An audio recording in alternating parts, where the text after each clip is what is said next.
Salutare băieți, eu sunt Pyro Phantom și astăzi am revenit cu un nou colet de artificii și petarde. Da, uitați ce mare este, stați să vă arăt. Foarte mare, a fost foarte scump. Uitați, cutia este de la Tropic, numai e întoarsă invers. Și haideți să nu ne mai lungim și să vă arăt ce mi-a luat. O să conține și niște produse bombă la propriu și niște artificii, da, și haideți să vă arăt ce mi-a luat. Să deschidem. Așa. Stați puțin, că aici n-am deschis cum trebuie. Gata. Acum. Și haideți să începem. Nu știu cât de bine l-au ambalat, dar se vede ceva pe aici.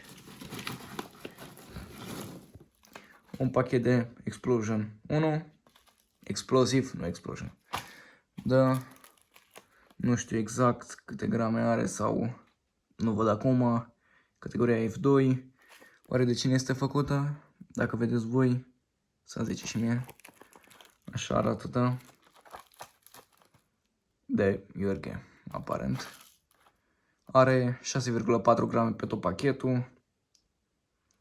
Și acesta este Explosiv 1, 40 de bucăți de la Iorghe. Și haideți să facem mai departe. Le pun într-o parte și vi le arăt apoi. FP3, cred că Black. Sunt 1, 2, 3, 4, 5, 6, 7, 9, 10 bucăți. Pe pachet au flamă roșie.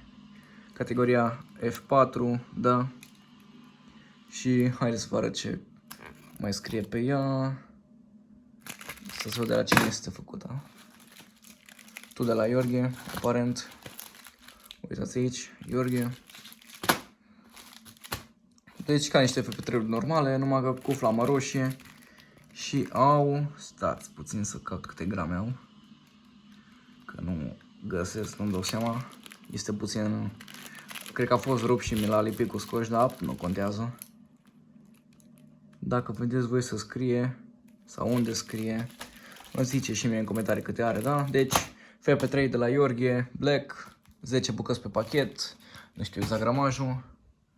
Mai avem aici un Red Baron, 30 de grame, de la Enigma. Să vă arăt ce scrie pe spate.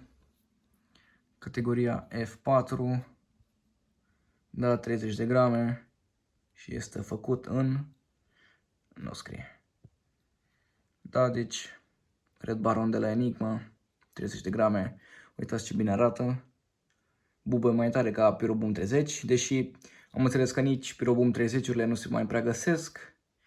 Și na, mi-am luat și unul din acesta, se aude și praful, să am. Da, îl punem deoparte și vi le arăt după pe toate.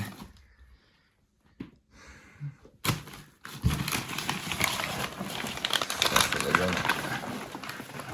Mamă, se văd câteva chestii, dar începem cu cei mai mic. Scriem 100 de grame de la Pirotehnica Alberto. Asta să vă arăt. Categoria F4. Expiră în 2030. 100 de grame, da. Are 50 de grame de șuierătură. Făcut de Pirotehnica Alberto. Este mai mic decât mă așteptam. Nu e chiar așa mare. Asta să vă arăt pe lângă un bufulete. Da. Asta să vă arăt pe lângă Red Baron. Uitați cât de mic este. Și haideți să vă mai zic câte ceva despre el. Nu sunt multe de zis. Are aici fitilul. Pune elastic ca să-l țină lipit. Nu știu exact de ce. Deci scriem 100 de grame. 50 grame de șuierătură. În rest nu prea mai am ce să vă zic. E F4, categoria F4. Și cam atât e despre el. Scriem 100. Tot așa îl punem deoparte și vi le arăt după. Apoi avem aici, ia uitați băi băieți, Profi Cannon Shot Big Boy, 350 de grame. Uitați cât de mare este. S-a spus în cam emoții cât de mare este. Are și un tun aici. Da. Expiră în 2030.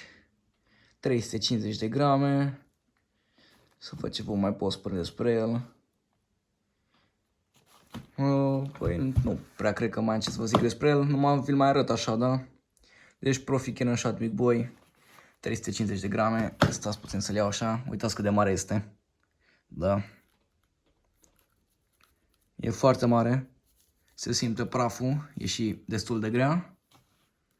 Așa arată. Calitate mare și la fitil și la tot. Da, deci Profi Canon Shot Big Boy. 350 de grame. Acesta este. Tot așa punem deoparte. Și se mai vede ceva mare aici. Stați puțin să facem loc. Mai am o baterie multicalibru de la Tropic. Uitați, scrie aici pe ea. 88 de focuri. Calibru 15, 20, 25, 30, 50 de milimetri. Este chiar mare. Da, aici scrie ceva, dar nu înțeleg ce scrie. Vă arăt și vouă să vedeți. Dacă vreți să vă uitați, puneți pe pauză. Fitilul principal. Aici cred că e fitilul secundar. Da, deci baterie de la Tropic, 88 de focuri. Și multicalibru. Stați puțin. 1, 2, 3, 4, 5, 7, 8. Deci 8 focuri de 50 de milimetri. La acestea nu-mi dau seama. Deși, nu știu. Mi-am luat-o că mi se părea destul de interesantă. Cred că e și profesională. Adică nu cred că e chiar ca orice baterie normală. În primul rând este foarte mare. Și haideți să pun toate produsele aici să vi le mai arăt. Așa, Explosive, Scream-ul și Big Boy-ul. Deci, uitați-vă ce mare e Big Boy-ul, aproape cât un tub de 50 de mm, de artific de 50 de mm, la înălțime doar, că la grosime cred că e mai mare. Uitați. Da, deci, o baterie de la Tropic, multicalibru, nu prea cred că o să nu prea cred că o să găsiți așa ceva în România. Sau și dacă găsiți nu multe bucăți, sau nu o să vedeți, mai bine zis. Da, și baterie de la Tropic, multicalibru, 88 de focuri, calibru 15, 20, 25, 30, 50 de mm. Explosive One de la Iorghe, FP3 Black, tot de la Iorghe, 10 bucăți în pachet. Asta are 40. Red Baron, nu mai am ce să vă zic despre el. Vă dați și voi seama, uitați ce bine arată și calitate și tot. Are capac aici. Am observat că la Pyroboom 30 parcă nu aveau capac ca Red Baronul. Adică practic îl aveau băgat cumva în carton și era mai greu să-l scoți. Vedeți, acesta are capacul așa. Scream 100, 100 de grame, 50 de grame de șuierătură. De la Pirotehnica Alberto. Altceva nu prea mai e de zis. Și Big Boy 350 de grame. La propriu un tun. Cred că bubuia asta sau de zici că tragi cu tunul. Da? Deci eu am fost Pyro Phantom. Ăsta a fost coletul meu. Și stați puțin să le pun să le vedeți.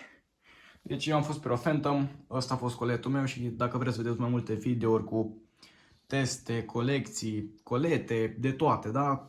Abonați-vă, dați un comentariu și spuneți-mi dacă v-a plăcut colecția și ce părere aveți despre bateria aceasta, care e chiar foarte mare. Uitați, e aproape cât cutia, nici chiar, dar e foarte mare. Așa, intrați și pe TikTok, abonați-vă și acolo, da? Eu am fost Pyro Phantom și ne vedem data viitoare. Salut!